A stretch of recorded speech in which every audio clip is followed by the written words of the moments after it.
Google looks to be joining in with Apple to announce new devices this week.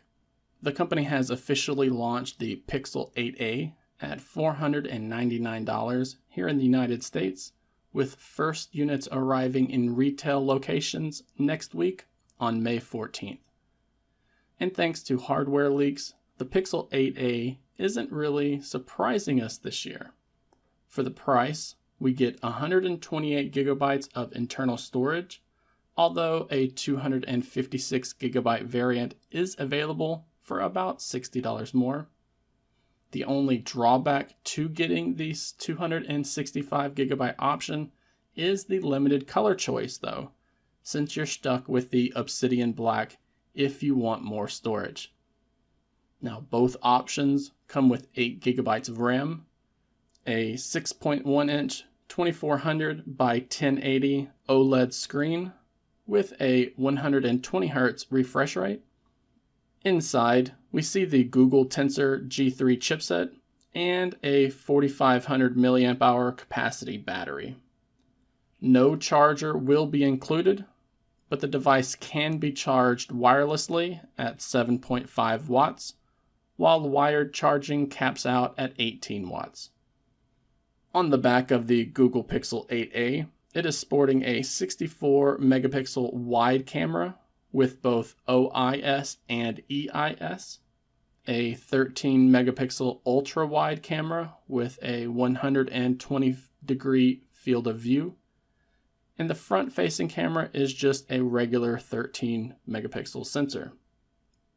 Google says that it has radios for Bluetooth 5.3, Wi-Fi 6E, 4G LTE, and 5G. And we can expect at least some water resistant, as it is IP67 certified. And as long as you're opting for the 128 gigabyte variant, you can pick up the Pixel 8a in Aloe, Bay, Obsidian, or Porcelain. As mentioned, the 256 gigabyte variant will be available in Obsidian only. At least that's their plan at launch. Now, beyond the hardware, Google looks to be pushing its generative AI features quite a bit with this device, which honestly sounds great, as they have limited some of these AI features on certain devices in the past. And they have claimed that that was due to hardware limitations as well. And while we don't know when it will be available, the company has confirmed that Gemini Nano will be available to run locally on the device itself. Google says they're also working to bring an ultra-secure face unlock feature to the Pixel 8 as well. I suspect we'll see both of these arriving via an over-the-air update that Google calls the Pixel Feature Drop. If you're in the market for a new smartphone in the immediate future, and you're on a moderate budget, then the Pixel 8a could be an ideal device for you. It's difficult for me to recommend if you're a fan of mobile gaming and you want a nice emulation setup on your smartphone. I've just seen the Tensor chips flounder on games that I know it's more than powerful enough to handle. And we're likely going to be waiting a few more years for its compatibility issues to be ironed out. It's also difficult for me to recommend due to the price point. $500 does sound nice for the features you get.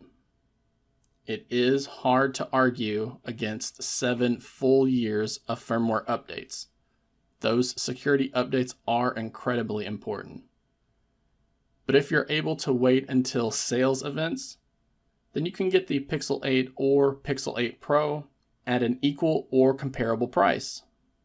This is even more true if you're willing to buy last year's flagship at the discounted price. The phone is still new and it's still under full warranty.